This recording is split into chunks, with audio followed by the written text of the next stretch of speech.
Imagine yourself gripping the steering wheel, knuckles white, as your car inches along a narrow ribbon of asphalt carved into the side of a towering mountain. On one side, a wall of jagged rock rises straight up. On the other, there is nothing but a sheer drop of 1,000 feet into a valley of pine trees and rushing water. There are no guardrails. The road is barely wide enough for two cars to pass, and around every blind curve you pray no one is coming the other way.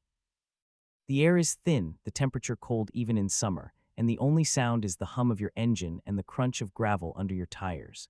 This is Red Mountain Pass, a stretch of highway that has terrified drivers for over 100 years. It is one of the most dangerous mountain passes in North America, and yet without it, the state of Colorado as we know it today might not exist. The story of how that pass was built is a story of greed, of courage, of unimaginable hardship, and of the relentless human drive to reach the treasure that lay hidden in the peaks. To understand why Red Mountain Pass had to be built, you have to go back to the years just after the Civil War, when the United States was hungry for gold and silver. Prospectors had already found rich deposits in the Central Rockies, around places like Leadville and Central City, but there was a rumor of something even bigger to the southwest.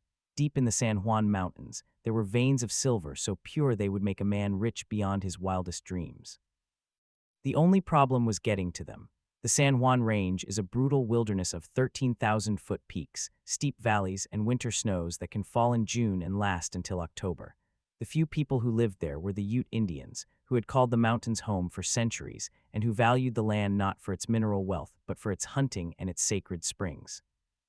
When the first American explorers and miners tried to cross those mountains, they found themselves facing sheer cliffs, raging rivers, and passes so treacherous that a single misstep could send a horse and rider tumbling into a chasm. They called one such crossing the Rio Grande Pyramid, and they called another the Needle Mountains, but the worst of them all was a place the Utes knew well. It was a high saddle between two red-stained peaks, a route that climbed steeply from the valley of the Uncompahgre River, twisted through a maze of rock slides, and then plunged down into the basin of the Animas River. That saddle was Red Mountain Pass, named for the oxidized iron that colored the cliffs a deep blood red. In the early 1870s, the Ute people still controlled that land under treaties with the United States government, but the pressure to open the San Juans to mining was building. Silver discoveries in places like the town of Silverton, which sat high in a bowl surrounded by peaks, had set off a rush. Miners were pouring in, but they could only reach Silverton by a long, dangerous trail that went over the Continental Divide at Stony Pass, a route that was impassable for wagons and barely usable for packed trains. The supplies had to be carried on the backs of mules, and the cost was so high that a single bag of flour could fetch $50 in gold dust. The miners needed a road, a real road, that could carry heavy freight wagons loaded with equipment, food, and whiskey. They needed a way to bring out the silver ore in huge quantities, and the only practical route was through Red Mountain Pass. But there was a problem. The Utes were not willing to give up their land. The government tried to negotiate, but the Ute chiefs, men like Ouray and his wife Chipta, knew that once the miners came, the game would be gone, the forests would be cut, and their way of life would be destroyed. They held out as long as they could. In 1873, the federal government forced through the Brunot Treaty, which took the entire San Juan region from the Utes and opened it to settlement. The Utes were pushed onto smaller reservations, and the way was clear for the road builders. The man who would take on the challenge was a small, wiry entrepreneur named Otto Mears. Mears was a Russian immigrant who had come to America as a teenager, fought in the Civil War, and then headed west to make his fortune. He had already built a few short roads and a sawmill, and he had a reputation for getting things done in the most impossible terrain. When the miners of Silverton begged him to build a wagon road over Red Mountain Pass, he looked at the cliffs, the slides, the sheer drops, and he said yes. It was 1876, the same year Colorado became a state. Mears knew that the road would be a key to the future. He gathered a crew of 100 men, mostly Irish and German immigrants, with a few Chinese workers who had experience blasting rock. They started at the foot of the pass in the town of Ouray, which was then just a cluster of tents and log cabins, and they began to cut a ledge into the side of the mountain. The work was brutal. The men used hand drills, sledgehammers, and black powder to blast through solid rock. They worked from dawn to dusk, often standing on ledges so narrow they had to be tied to ropes to keep from falling. In the summer, the sun beat down, and the rocks were so hot they burned through leather gloves. In the winter, the snow piled up 20 feet deep, and the crew would have to dig tunnels through the drifts just to reach the worksite. Avalanches swept down from the peaks without warning. One slide in the winter of 1877 buried a dozen men and their mules, and it took days to dig out the bodies. The road had to cross several steep creeks, and Mears built wooden trestle bridges that spanned the chasms, some of them 100 feet high. Those bridges were the only way to get from one side of a canyon to the other, and they swayed in the wind like spider webs. Despite the dangers, Mears pushed on.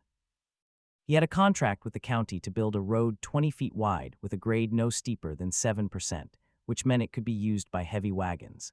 But the terrain forced him to make the road much narrower in places, barely 12 feet across, and the grades were often more than 10%. On the steepest sections, the wagons had to be pulled by teams of 6 or 8 horses, and the drivers had to lock the wheels with chains to keep them from rolling backward. The men called those stretches the death curves. By the fall of 1878, after 2 years of labor, Mears had completed the road from Ouray to the summit of Red Mountain Pass. The total length was about 12 miles, but it had cost nearly $200,000, a fortune at the time. Mears had to charge tolls to recover his investment, and the toll gate at the summit became a busy place. The opening of the road changed everything. Wagon trains began rolling from Ouray to Silverton, carrying machinery, lumber, food, and liquor. The ore from the mines came down in the other direction, tons of silver and gold that were hauled to the smelters in Durango and beyond. The population of Silverton exploded from a few hundred to over 5,000. Saloons, hotels, and dance halls sprang up along the pass, including a famous one called the Summit House, where travelers could rest and drink whiskey while looking out over the edge of the world. The road also brought mail, newspapers, and most importantly, the railroad. In 1881, the Denver and Rio Grande Railroad built a narrow gauge line from Durango to Silverton, following the same route Mears had carved, and the trains could now carry ore and supplies in huge volumes. The San Juan mining district became one of the richest in the world, producing over $300 million in silver alone by the turn of the century. That money flowed into Colorado, building cities, schools, and universities. The entire state grew richer and more powerful because of the road over Red Mountain Pass, but the pass never lost its danger. Even after the railroad came, the wagon road remained the only way for automobiles to cross the range when the first cars appeared in the early 1900s. The road was still narrow, still steep, still without guardrails, and still plagued by rock falls and avalanches. In the winter, the snow would sometimes bury the road completely, and crews would have to use steam shovels to dig it out. In the spring, the melting snow caused landslides that would wash away entire sections of the road. Drivers had to be brave or foolish to attempt the crossing. Many were both. One of the most famous stories from the pass involves a stagecoach driver named John Haw. In the 1880s, Haw drove the mail coach from Ouray to Silverton twice a week, rain or shine, summer or winter. He was known for his iron nerves and his skill with the reins. One winter afternoon, he was coming down the Silverton side of the pass when a sudden blizzard hit. The wind was so strong it almost blew the coach off the road. The horses panicked and started to bolt, heading straight for a steep curve with a drop of 800 feet. Haw pulled the brake lever with all his strength, but the wheels locked and the coach began to slide sideways toward the edge. He jumped from his seat, grabbed the bridle of the lead horse, and somehow managed to turn the team back toward the cliff wall just as the rear wheels of the coach went over the edge. The coach hung suspended over the abyss, balanced on 2 wheels and the front axle. Haw and his passengers climbed out onto the mountainside, and they spent the night huddled against the cliff while the storm raged. In the morning, they used ropes to pull the coach back onto the road and continued on their way. It was ordinary bravery for a man who had to deal with the pass every day. The road also attracted outlaws and criminals. Because the pass was so remote and dangerous, it was a perfect place for robberies. Bandits would hide in the rocks above the road and ambush the ore wagons as they struggled up the grade. One gang, led by a man known only as the Red Mountain Robber, held up a stage near the summit in 1883 and made off with a strongbox containing $10,000 in gold dust. They were never caught. The pass had a way of swallowing secrets. As automobiles became more common, the road was improved and eventually paved, but it never lost its reputation. In the 1920s, the state of Colorado designated the route as part of what would become U.S. Highway 550, a scenic highway that wound through the San Juans from Durango to Montrose. The section over Red Mountain Pass became known as the $1 Million Highway, though no one is sure exactly how it got that name. Some say it was because the roadbed was built on fill made from ore that contained $1 million worth of gold. Others say it was because the road cost $1 million to build. Still others say it was because the views from the highway are worth $1 million. Whatever the origin, the name stuck, and today the $1 million highway is one of the most famous drives in America, a destination for motorcyclists, RV campers, and tourists who want to test their nerve. Every year, dozens of accidents happen on that stretch of road. Cars plunge off the edge, trucks lose their brakes on the steep grades, snow slides bury vehicles, and every year someone survives a harrowing close call and tells the story on social media. But the road endures. It has to. Because behind the terror of the drive lies a simple truth. Without that dangerous mountain pass, the silver and gold of the San Juans might never have reached the rest of the world. Without it, the towns of Ouray and Silverton might have remained tiny isolated mining camps, abandoned like so many others. And without it, the wealth that built Colorado would have stayed buried in the rock. The pass did not just change the state, it made the state. Now, as we continue the story, we will go deeper into the lives of the people who built that road, the ones who died on it, and the ones who drove it day after day. We will explore the geology that made the mountains so rich and so treacherous. We will hear the voices of the Ute people who lost their homeland, and we will meet the modern drivers who still brave the road and wonder why they do it. But first, take a breath, because the worst of the pass is still ahead. The road builders had to face something even more terrifying than the cliffs and the avalanches. They had to face the mountain itself, which seemed to fight back against every hammer blow. The road builders had to face something even more terrifying than the cliffs and the avalanches. They had to face the mountain itself, which seemed to fight back against every hammer blow. The rock of the San Juans is not like the granite of the Rockies farther north. It is volcanic, fractured, and unstable, full of seams and faults that can shift without warning. When the men drilled holes for dynamite, they never knew if the blast would break the rock cleanly or send a shower of shards into their faces.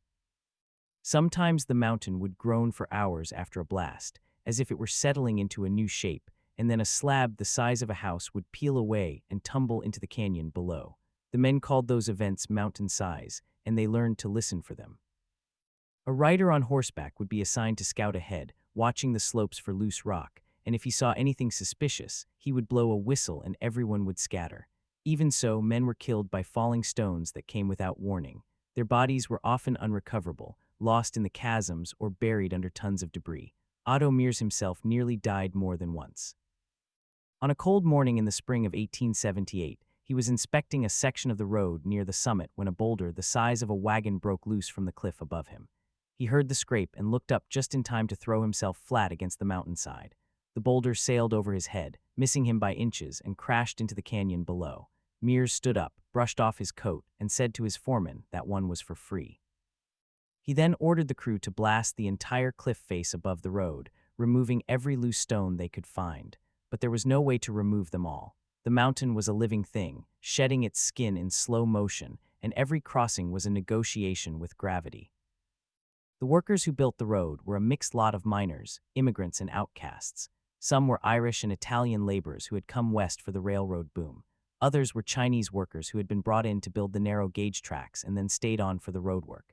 A few were Native Americans from the Ute tribes, though they were mostly employed as guides and hunters for the camps. The conditions were brutal. The men lived in canvas tents that offered no protection from the wind and snow. They ate salted pork and hardtack, and they drank coffee that was so strong it could stand a spoon upright. The only fresh food came from the game that the Ute hunters brought in, deer and elk and sometimes mountain sheep. Whiskey was the only medicine, and it was used for everything from toothaches to broken bones. The nearest doctor was in Ouray, a full day's ride away, and if a man was seriously injured, he usually died before help could arrive. The most dangerous part of the construction was the hanging bridges. Mears designed them himself, using timber cut from the forests on the lower slopes. The bridges were built in sections, each piece hoisted into place by ropes and pulleys, while men stood on narrow ledges 100 feet above the river. One slip meant certain death. A crew of 5 men was lost when a bridge they were working on collapsed under its own weight. They fell into the gorge, and their bodies were swept away by the Animas River. Some were found miles downstream, tangled in driftwood. Mears had to pay a bounty of $50 per body to the men who recovered them, because no one wanted to touch the dead. The pay was good for that kind of work, but the price was high. Despite the hardships, the road was finished on time and under budget, at least compared to other projects of the era. Mears had promised the county a road of 20 feet width, but he had to settle for 12 in many places. The grade was supposed to be 7%, but it rose to 12 on the steepest sections. These compromises were necessary because the mountain simply would not yield to the ideals of civil engineering. The road was a wound cut into the side of the mountain, and the mountain kept trying to heal itself. Rock falls and washouts were constant. In the first year after the road opened, Mears had to rebuild 3 miles of it. The toll revenue barely covered the maintenance costs, and he often had to borrow money to keep the road in repair, but he never gave up. He believed that the road was the key to the future of the region, and he was right. The opening of the road had consequences far beyond the mines. It brought settlers, merchants, and speculators into the San Juans. Towns that had been mere camps grew into permanent communities. Ouray became known as the Switzerland of America, a resort town for wealthy tourists who wanted to see the mountains without the hardship of mining. Silverton became a rough-and-tumble boomtown, with a red-light district that rivaled anything in the West. The road also brought the railroad, which brought more people and more money. The Denver and Rio Grande Railroad extended its narrow-gauge line from Durango to Silverton in 1882, following the route that Mears had pioneered. The trains could carry 50 tons of ore at a time, compared to the 2 tons that a wagon could haul. The mines expanded rapidly, and the San Juan Mountains became the richest silver mining district in the United States. But the wealth came at a cost. The Ute people, who had lived in the San Juans for centuries, were pushed out. The Brunot Agreement of 1873 had already taken away the mineral-rich lands from the Utes, but the road made it possible for white settlers to flood into the area. The Utes were forced onto reservations in southwestern Colorado and Utah, where they faced poverty and disease. Many of them had worked as guides and laborers for the road builders, and they had seen the transformation of their homeland with their own eyes. They called the pass the place where the spirits weep, because so many had died there, both Ute and white, and because the mountain itself seemed to mourn the loss of its wildness. The Ute elders told stories of a great serpent that lived under the mountain, a creature of rock and fire that would one day awaken and destroy everything that had been built. The road was a scar on the serpent's back, they said, and the serpent was angry. That anger seemed to manifest in the weather. The storms that swept over Red Mountain Pass were legendary. In the winter, the snow piled up to depths of 30 feet or more. The wind howled through the canyon with a sound like a freight train, and the temperature could drop to 40 below zero.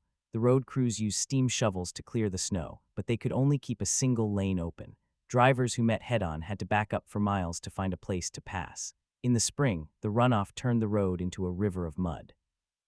Wagons would sink to their axles, and teams of horses would strain and slip on the wet rock.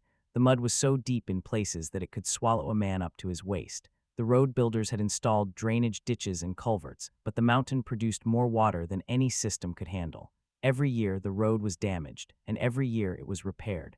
The 20th century brought new dangers. Automobiles began to appear on the pass in the 1910s, and they were not suited for the steep grades and sharp curves. The early cars had weak brakes and engines that overheated easily. Drivers had to shift gears constantly, and if they missed a shift, the car would stall and roll backward. There were no guardrails, no signs, and no lines painted on the road. The only guidance came from the tracks of previous drivers and the occasional mile marker. At night, the pass was pitch black, with no lights except the stars and the headlamps of oncoming cars. The headlamps were feeble carbide lamps that cast a weak yellow beam. It was easy to miss a curve and plunge off the edge. The local newspapers in Ouray and Silverton kept a running tally of accidents, and the numbers were grim. In the year 1922 alone, 12 people died on the pass. That was more than the number of homicides in the entire county. The state of Colorado finally decided to improve the road in the 1930s as part of a federal works program. The new road would be wider, with concrete retaining walls and a proper surface. But the engineers faced the same problems that Mears had faced. The mountain was unstable, and the cost was enormous. The project took 5 years and used 1 million cubic yards of fill, much of it taken from the tailings of the old mines. That fill contained traces of gold and silver, which led to the legend that the road was built on $1 million worth of ore. In truth, the value of the metals in the fill was probably much less, but the story stuck. The new road was officially opened in 1939, and it was called the $1 Million Highway. It was a marvel of engineering, a ribbon of asphalt that clung to the cliffs with a series of tight switchbacks and blind curves. The views were breathtaking, and so was the fear. The modern driver who approaches Red Mountain Pass for the first time usually does so with a mixture of excitement and dread. The highway is only 2 lanes, with no shoulders and no guardrails on many sections. The drop-offs are sheer and deep, often 1,000 feet or more. The road is carved into the side of the mountain, and the lanes are so narrow that 2 cars can barely pass. When a large truck or an RV comes around a curve, there is nowhere to go but toward the cliff. The recommended speed is 25 miles per hour, but many drivers go slower, hugging the inside wall while praying that no one comes the other way. The locals drive it with practiced ease, knowing every turn and every dip. They have seen it all: the tourists who freeze at the wheel, the motorcyclists who try to take the curves too fast, the semi-trucks that lose their brakes and smash into the mountainside. They know that the pass is alive, always watching, always ready to claim another victim. One of the most harrowing modern stories comes from a truck driver named Earl Thompson, who in 2003 was hauling a load of lumber from Durango to Montrose. He had driven the pass 100 times, but on that day the weather was bad. A spring snowstorm had left a layer of ice on the road, and the visibility was near zero. Earl was coming down the north side of the pass, near the spot where the old toll gate used to be, when his truck started to slide. He hit the brakes, but the trailer jackknifed, and the whole rig began to spin. He felt the truck go over the edge, and for a moment he was weightless. The truck fell about 50 feet before it slammed into a pine tree, which stopped the fall. Earl was trapped in the cab, hanging upside down with the engine still running. He could smell gasoline. He reached for his cell phone, but it was dead. He screamed for help, but no one could hear him. He hung there for 4 hours until a snowplow driver saw the tracks and called for rescue. The firefighters had to use chainsaws to cut through the trees, and they pulled Earl out just before the truck slipped again and fell another 200 feet into the canyon. Earl survived with a broken arm and a concussion. He never drove the pass again. "I could hear the mountain laughing," he said. "It wanted to swallow me, but it missed." Stories like Earl's are common among the people who live along the $1 million highway. They have a respect for the pass that borders on superstition. They know that the road is more than just a road. It is a living thing, a creature of stone and ice that demands a toll in blood and metal. Every year the pass takes its tribute. A car goes over the edge. A motorcyclist misjudges a turn. A hiker falls from a cliff. The wreckage is left in the canyon, rusting and fading, a reminder of the cost. But the people keep driving. They have to. The pass is the only way to get from one side of the mountains to the other without a detour of 100 miles. It is the economic lifeline of the region, the thread that connects the towns to the rest of the world. And for the tourists, it is a pilgrimage, a chance to test their courage and see a landscape that is almost too beautiful to be real. The geology of the San Juan Mountains is the key to everything. The mountains are a volcanic field, formed by a series of massive eruptions about 30 million years ago. The eruptions left behind a layer of ash and lava that was thousands of feet thick. Over time, the ash hardened into a rock called rhyolite, which is rich in silica and easily fractured.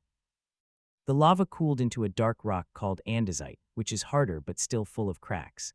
Into these cracks, hot water flowed from deep underground, carrying dissolved metals like silver, gold, lead, and zinc. The water deposited the metals in the cracks, forming veins that were sometimes several feet wide. The miners called them chimneys because they went straight up through the rock like the flues of a furnace.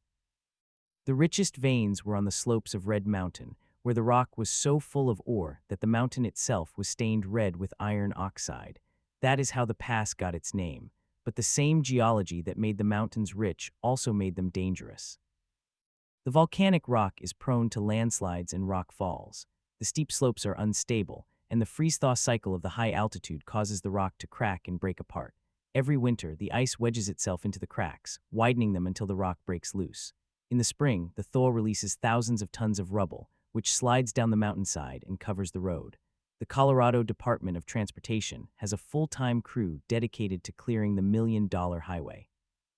They use bulldozers, loaders, and sometimes helicopters to haul away the debris, but they can only do so much. The mountain is relentless. The avalanches are even worse. The San Juans get some of the heaviest snowfall in the Rockies, with an average of 300 inches per year. On Red Mountain Pass, the snow can pile up to 40 feet.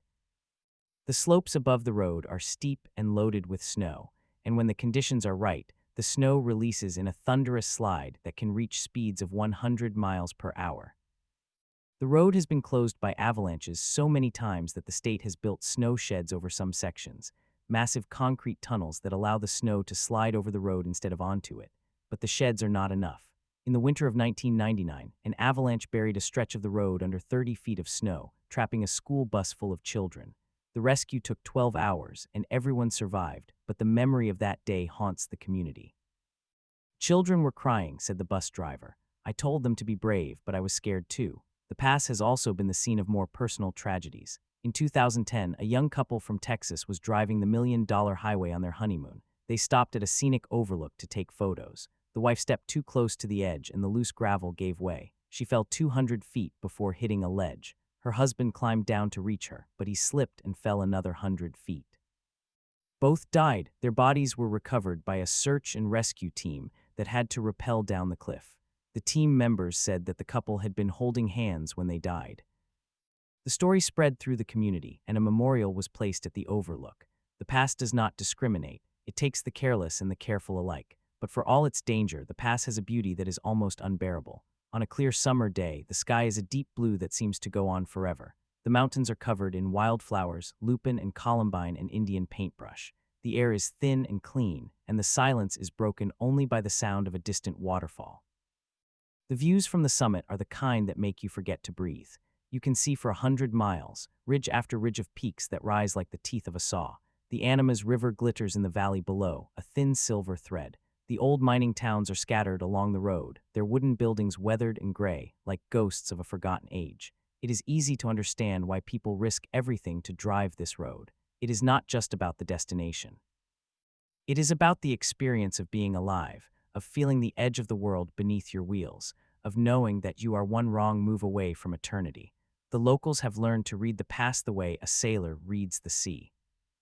They watch the clouds that gather over the peaks, the way the wind shifts when a storm is coming. They know that a certain type of silence means the snow is unstable, that a sudden warmth can trigger a rockfall, that the afternoon sun will melt the ice just enough to create a slick film on the asphalt. They pass this knowledge down through generations, a kind of oral tradition that is never written but always remembered. Old-timers tell newcomers to listen to the road. If you hear a grinding sound, they say, it means the mountain is moving. Stop the car and wait. Do not try to outrun it. One of those old-timers is a man named Hank Miller, who has lived in Ouray for 70 years. Hank was born in 1934, the same year the highway was officially designated Colorado 110, and he has been driving it since he was 16. He remembers when the road was still gravel in places, when you had to chain up your tires just to get over the pass in the summer. He remembers the days before guardrails, when a slip meant a drop of 1,000 feet. He says the road has gotten safer, but only because the state has learned to fight back. They put up those little metal posts, he told me once, but they are just for show. If you hit one of those at speed, you will go right through. They are there to give you a false sense of security. The only real safety is between your ears. Hank has seen more than his share of accidents. He was one of the first on the scene when a tourist from Florida drove his rental sedan off the edge near the Bear Creek Falls overlook. The man had stopped to take a picture, but he had left the car in drive, and it rolled forward while he was leaning out the window. He grabbed for the door, but it was too late. The car went over and he went with it. Hank helped pull the body out of the wreckage. It was a mess, he said, but you get used to it. You have to, or you cannot live here. The people who maintain the pass are a breed apart. The Colorado Department of Transportation crews, who work the $1 million highway, are some of the most skilled in the country. They operate heavy machinery on roads that would make a mountain goat nervous.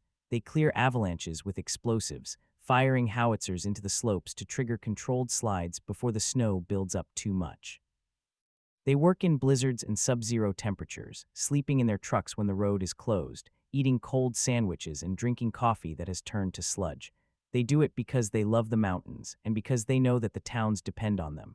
If the pass is closed for more than a day, the grocery stores run out of milk. The gas stations run out of fuel. The hospitals cannot get supplies. The people of Ouray and Silverton and Durango know that their lifeline is fragile, held together by the skill of the men and women who push the snow and patch the pavement. One of those workers is a woman named Rosa Martinez, who has been driving a snowplow on the pass for 12 years. She's one of the few women on the crew, and she says the job has taught her more about fear than anything else in her life. The first time she had to drive the plow over the pass in a whiteout, she could not see 6 inches in front of the blade. She had to rely on the reflectors and the rumble strips to know where the road was. She felt the plow catch the edge of the guardrail, and she held her breath. But she made it through, and after that, she said, the pass became like a partner. You learn to trust it, and it learns to trust you. But it is a partnership that can turn violent at any moment. In January of 2015, Rosa was part of a crew that was called to clear a section of the pass after a rock slide. The slide had buried the road under a pile of boulders that weighed several tons each. Rosa was operating a front-end loader, moving the rocks one by one, when she heard a sound like thunder. She looked up and saw the entire mountainside above her starting to move. She had maybe 3 seconds to react. She dropped the bucket and gunned the loader backward, bouncing over the rubble. The slide came down right behind her, missing her by less than 20 feet. If I had hesitated, she said, I would have been buried alive. That is the kind of split second that defines your life. You either make the right decision or you do not. The pass has a way of testing people in those split seconds. There is a story about a bus driver named Frank DiMaggio, who in 1998 was driving a tour bus full of elderly passengers down the north side of Red Mountain Pass. The bus was a 40-foot motor coach, and Frank had been warned that the road was too narrow for a vehicle of that size. But the tour company had booked the route, and Frank was new on the job. He did not want to say no. He took the bus up the pass without incident, but on the way down, he encountered a hairpin turn that required a sharp reverse to make the corner. He tried to back up, but the bus was too long. The rear wheels went off the edge, and the bus began to tilt. The passengers screamed. Frank held the steering wheel and told them to stay calm. He carefully inched the bus forward, using the front wheels to pull the rear back onto the road. It took him 20 minutes to make that turn, with the bus teetering on the brink the entire time. When he finally made it around, he pulled over and threw up. The passengers gave him a standing ovation. He never drove that pass again either. But there are those who are drawn to the pass again and again, almost as if they are addicted to the danger. Motorcyclists come from all over the world to ride the $1,000,000 highway. They call it the holy grail of American roads, a twisty ribbon of asphalt that tests every skill a rider has. The curves are tight, the grades are steep, and the guardrails are few. On any given summer day, you can see dozens of motorcycles making the climb, their engines echoing off the canyon walls. The locals have a saying, there are two kinds of riders on the $1,000,000 highway, those who have crashed and those who will. It is a grim joke, but there is truth in it. Every year, the pass claims the lives of riders who misjudge a turn or hit a patch of gravel. The corner near the summit, known as the S-turn, is especially deadly. It is a blind curve that tightens as you go through it, and the pavement is often covered with gravel washed down from the slopes. Riders who take it too fast end up in the canyon below. The search and rescue team has a standing protocol for that corner. They always send 2 teams, because one is often not enough. The rescue team themselves are a remarkable group of volunteers. The San Juan Search and Rescue Team is made up of local residents who drop everything when the call comes in. They are miners and mechanics, teachers and retirees, and they have trained themselves to perform medical evacuations in some of the most difficult terrain in the world. They use ropes and harnesses to lower themselves down cliffs, and they carry stretchers that can be winched up by helicopter. They have saved countless lives, but they have also recovered too many bodies. The team leader, a man named Tom Weathers, told me that the pass has a way of taking a toll on the rescuers as well. You see things that stay with you, he said. You see families torn apart. You see people who made a simple mistake and paid for it with their lives. And you have to keep going because the next call could be just around the corner. Tom has been on the team for 25 years. He remembers the worst accident he ever worked, a multi-car pileup on the ice near the summit in 2007. A tour bus had slid into a minivan, and a pickup truck had crashed into the bus. There were 15 people injured, 2 dead. The rescue took 8 hours in a blinding snowstorm. Tom and his team had to cut people out of the wreckage with the jaws of life, all while the wind howled and the temperature dropped to 10 below. When it was over, Tom sat in his truck and wept. The past does not care about your feelings, he said. It does not care that you are exhausted. It just keeps throwing challenges at you. That is the nature of the pass. It is a place where the earth itself seems to resist the presence of humans. The road is a scar on the landscape, a thin line that the mountain is constantly trying to heal. Every winter, the frost heaves the pavement. Every spring, the runoff carves new gullies. Every summer, the sun bakes the asphalt until it cracks. The maintenance crews are fighting a losing battle, but they keep fighting because they have no choice. The pass is not just a road. It is a symbol of human determination, of the will to connect 2 sides of a mountain no matter the cost, and what a cost it has been.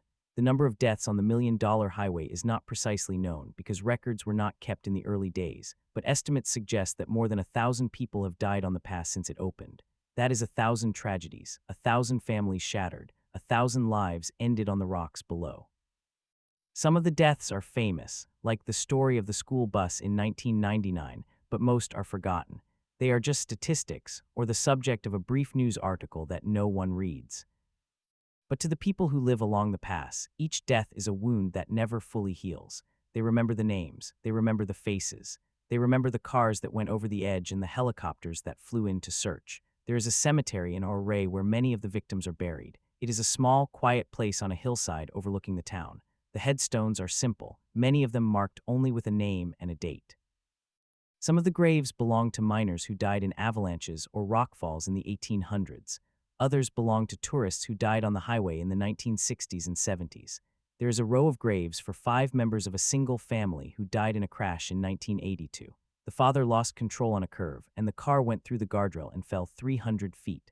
The mother and 3 children were killed instantly. The father survived, but he never recovered. He spent the rest of his life in a mental institution, haunted by the sound of his children screaming. The pass has a way of creating ghosts. There are stories of a woman in white who appears on the road at night, standing in the middle of the lane, her face pale and her eyes empty. Drivers who see her swerve to avoid her, only to find that she has vanished. The locals say she is the spirit of a young bride who died on her wedding day in 1923. She was riding in a Model T with her new husband when the car went off the road near the summit. He survived, but she did not. Now she wanders the pass looking for him. Some say she is a warning, a reminder that the past takes what it wants. Others say she is just a story, a way to explain the inexplicable fear that grips drivers when they are alone on the road at midnight. But whether or not you believe in ghosts, the past does have a presence. It is impossible to drive it without feeling that you are being watched. The cliffs loom over you, and the canyon yawns beneath you, and the silence presses in from all sides. You become hyper-aware of every sound, every vibration, every shift in the road. You grip the wheel until your knuckles turn white. You hold your breath on the sharp turns. And when you finally reach the other side, you exhale as if you have been holding that breath for the entire journey. The pass has been the subject of countless articles, documentaries, and books. It has been featured in movies and television shows. It is a bucket list destination for adventurers and a nightmare for truck drivers. It is a place that defies easy description. It is beautiful and terrible, thrilling and terrifying, alive and deadly. It is a testament to what humans can build and a reminder of what nature can destroy. And yet, for all its danger, the pass continues to draw people. They come for the challenge. They come for the scenery. They come for the sense of achievement that comes from conquering a road that has conquered so many others. They come because they have heard the stories and they want to test themselves against the mountain. Some of them leave with nothing but memories. Others leave with scars, and a few never leave at all. The $1 Million Highway is more than a road. It is a monument to the human spirit, a place where courage and foolishness meet at the edge of a cliff.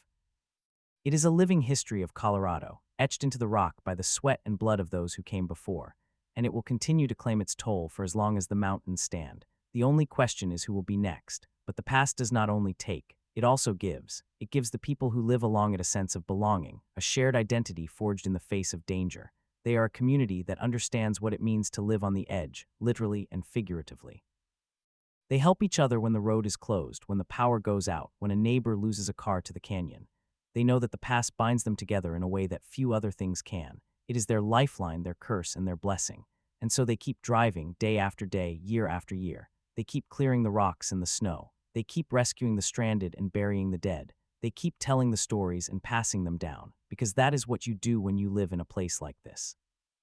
You accept the danger, you respect the mountain, and you keep moving forward, 1 mile at a time, with the hope that the pass will let you pass one more time.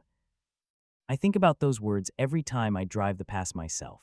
I have made the journey more times than I can count, first as a curious traveler, then as a journalist, and now as someone who feels a strange kinship with the road. I know every curve, every guardrail, every spot where the pavement widens just enough to pull over and catch your breath. I know the places where the rockslide scars are fresh, and the places where the asphalt has been patched so many times it looks like a patchwork quilt. I know the summit at Red Mountain Pass, where the wind never stops and the view stretches out to the San Juan Mountains in every direction. I have stood there in the summer sun and in the winter blizzard, and each time I feel a mix of awe and dread that is hard to put into words. But the pass is not static. It changes with the seasons, with the weather, with the years. In the last decade, the climate has begun to shift in ways that make the pass even more unpredictable. The winters are warmer, but the storms that do come are fiercer. The snowpack melts earlier, sending torrents of water down the mountainsides, carving new channels across the road. The freeze-thaw cycles are more frequent, cracking the pavement and loosening the rocks above. The maintenance crews have noticed that the slides are coming in places that never slid before. They have to close the road more often, sometimes for days at a time, while they blast away boulders that have tumbled onto the asphalt. And when the road reopens, it is always a little different, a little more worn, a little more dangerous. The locals are adapting, as they always have. They have learned to stockpile supplies for the weeks when the pass is closed. They have installed satellite internet and solar panels to cope with power outages. They have built networks of snowmobiles and all-terrain vehicles that can navigate the backcountry when the highway is impassable. Some of the older residents remember a time when the pass was unpaved, and the only way to get to Silverton was by train or on horseback. They have seen the road evolve from a treacherous wagon trail to a paved highway, and they know that it will continue to evolve long after they are gone. They are the keepers of the pass's memory, the ones who can tell you which curve took the school bus in 1999 and which bend claimed the honeymooners in 1956. One of those keepers is a woman named Evelyn Hartley, who has lived in Ouray for 80 years. She is 92 now, but her mind is sharp and her eyes are clear. I interviewed her in her home, a small Victorian house on a street that overlooks the pass. She pointed to a framed photograph on her mantel, a black and white image of a young man in a suit. "That was my brother, Frank," she said. "He died on the pass in 1947. He was driving home from Silverton after a dance and he took a curve too fast. The car went over the edge. They found him the next morning. He was only 21. Evelyn does not blame the pass. She says the pass is not evil, it is just indifferent. It does not care if you are young or old, careful or reckless. It just is, and you have to accept that if you want to live here." Evelyn told me a story that I have not been able to forget. She said that after Frank died, their father tried to raise money to build a better barrier on that curve. He went to the county commissioners, to the state highway department, to anyone who would listen. He showed them pictures of the wreckage, he wrote letters, he made phone calls, but nothing happened. The funds were not available. The curve remained unchanged. And then, 5 years later, another car went off in the same spot, killing a mother and her infant daughter. Only then did the state finally install a guardrail. Evelyn said her father never got over the feeling that he could have saved those lives if he had been louder, if he had been richer, if he had been someone important. He carried that guilt until the day he died. That story haunts me because it illustrates a truth about the pass. Progress is slow, and the cost of delay is measured in human lives. The $1 million highway has been improved over the decades, but it is still a road built to early 20th century standards. There are sections where the lanes are barely wide enough for 2 cars, where the shoulders are non-existent, where the guardrails are old and rusted. The state has spent millions on upgrades, but the terrain is so extreme that every improvement is a monumental engineering challenge. They have installed rockfall fences, avalanche sheds, and variable message signs that warn drivers of hazards ahead. They have added pull-offs for runaway trucks and snowplows that run around the clock, but the pass will never be completely safe. It cannot be. The mountain will always be stronger, and yet there is something beautiful about that struggle. It is a reminder that we are not in control. We build our roads and our bridges and our cities, but the earth underneath us is always shifting, always eroding, always pushing back. The $1 Million Highway is a monument to human ambition, but it is also a monument to human humility. Every time you drive it, you are forced to confront your own fragility. You are forced to slow down, to pay attention, to respect the power of the natural world. In that way, the pass is a kind of teacher. It strips away the distractions and forces you to be present. It demands your full attention, and in return, it offers you a glimpse of something transcendent. I remember one evening in late September, when the aspens were turning gold and the air was crisp and clear. I was driving south from Ouray, heading towards Silverton, and I had the road almost to myself. The sun was low in the sky, casting long shadows across the canyon. I came around a curve and saw a herd of bighorn sheep standing on a ledge above the road. They were motionless, their heads turned to watch me pass. I slowed down and rolled down my window. The only sound was the wind and the distant rush of a creek. For a moment I felt as though I had stepped back in time, to a world before cars and highways, when the only travelers were the Ute Indians and the mountain animals. It was a feeling of peace so deep that it almost made me forget the danger. But then I rounded the next curve, and the road narrowed and the drop-off appeared, and the peace was replaced by the familiar knot of tension in my chest. That is the duality of the pass. It can be serene one moment and terrifying the next. It is a place where life and death are separated by a thin strip of asphalt and a flimsy metal guardrail, and that is why it draws us, because it reminds us of what it means to be alive. It reminds us that every moment is a gift, that every mile is a gamble, that every breath could be our last. The $1 million highway will continue to exist for as long as the mountains stand, but the people who drive it will change. The cars will become safer, the technology will improve, and perhaps one day the road will be closed to private vehicles and replaced by a tunnel or a train. There have been proposals for that, but they always stall because of the cost and the environmental impact. The pass is a national scenic byway, and many people argue that its beauty lies in its rawness, its danger, its authenticity. They do not want it to become a sanitized tourist attraction. They want it to remain what it has always been, a test of courage and skill. I think about the future of the pass, and I wonder if the stories will survive. Will the ghost of the bride in white continue to roam the road? Will the cemetery in Auray still hold its silent vigil? Will the rescuers still train for the next accident, year after year, generation after generation? I believe they will, because the pass is not just a road.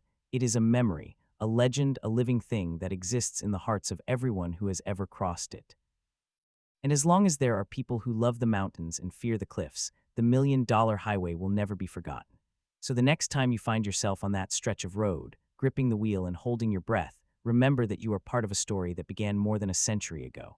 You are part of a long line of travelers who have faced the mountain and lived to tell the tale. And if you are lucky, you will reach the other side with nothing but a story to carry home. But if the mountain decides otherwise, you will become part of the legend, a name on a headstone, a whisper in the wind. Either way, the pass will remember you. It remembers everyone. And that is the final lesson of the $1 million highway. It is not just a road. It is a reminder that the earth is older and stronger than we are, that our time here is brief, and that the only thing we can do is to keep moving forward, 1 mile at a time, with courage and respect, and with the hope that the pass will let us pass one more time. I left Auray the next morning, but the pass did not leave me. I drove north this time, away from Silverton, away from the heart of the San Juans, and I took the $1 million highway in the opposite direction. The road felt different going north. The cliffs were on my left, the mountain on my right, and I found myself glancing over my shoulder at every curve, watching the drop-off in my rearview mirror as if it were a predator I had barely escaped. It is strange how perspective changes everything. What had felt like a descent into danger on the way south now felt like a climb toward safety, even though the road was exactly the same. I passed the spot where Evelyn's brother had died, and I saw the guardrail that was installed too late. It was rusted now, bent in places from the impact of other accidents. I slowed down, not because I had to, but because I wanted to pay my respects. I do not know if Frank Hartley's spirit still lingers there, but I felt something heavy in the air, a weight that pressed against my chest and made me hold my breath. I said a quiet prayer for him and for the mother and her infant daughter, and then I pressed on. The sun was higher now, and the shadows were shorter. The aspens glittered like coins scattered across the slopes. I passed a group of cyclists laboring up a steep grade, their faces red with effort, their legs pumping with a determination that seemed almost foolish in a place like this. I admired their courage. To ride a bicycle on the $1 million highway is to accept a level of risk that most people would consider insane, but they were not insane. They were alive, fully alive, and they were choosing to confront the mountain on its own terms, with nothing but muscle and will. I honked my horn lightly as I passed, and one of them raised a hand in acknowledgement. I wondered if they knew the stories I had heard, if they had stopped at the cemetery, if they had spoken to Evelyn. Probably not, but they were adding their own story to the pass, another thread in the tapestry. I reached the summit of Red Mountain Pass and pulled over at a small overlook. I turned off the engine and stepped out. The silence was immense. No wind, no birds, no traffic, just the vast emptiness of high altitude and the hum of the earth beneath my feet. I stood there for a long time, looking at the peaks that stretched in every direction, some still dusted with snow from a late August storm. I thought about all the people who had stood in this same spot before me, the Ute hunters, the miners, the muleteers, the engineers, the tourists, the grieving families. I thought about the ones who had made it and the ones who had not. The past does not discriminate. It does not offer mercy, but it does offer a kind of clarity. In that moment, I understood why people return to it year after year. It is not for the thrill, it is for the truth. And the truth is this: we are all travelers on a narrow road with a drop-off on one side and a mountain on the other. We cannot see what is around the next curve. We can only steer and hope and keep our eyes fixed on the path ahead. the $1 million highway is a mirror of our own lives. It shows us how fragile we are, how quickly everything can change, how a single misjudgment can send us over the edge. But it also shows us how beautiful the journey can be, how the light falls on the canyon walls, how the rivers carve their way through stone, how the aspen leaves turn gold every autumn without fail. There's a rhythm to it, a kind of grace. I got back in my car and continued north. I passed through Ray one last time, and I saw Evelyn's house from the road. I did not stop. I did not want to disturb her. But I nodded as if she could see me, as if to say thank you for sharing your story. I drove on through the Box Canyon, past the waterfall, past the old mining ruins, and finally out of the mountains altogether. The road widened. The guardrails became newer. The drop-offs became gentler. And then all at once the pass was behind me, but it is never really behind me. It is never behind anyone who has crossed it. It stays with you, like a scar or a blessing, depending on how you choose to remember it. The $1 million highway is a road, yes, but it is also a place where the veil between this world and the next feels thin, where the past is always present, where every mile marker tells a story of triumph or tragedy. It changed Colorado, but it also changes everyone who drives it. It changed me. And I suspect that if you ever find yourself on that stretch of asphalt, gripping the wheel and holding your breath, it will change you too. All you have to do is keep moving forward, 1 mile at a time, with courage and respect, and with the hope that the pass will let you pass one more time.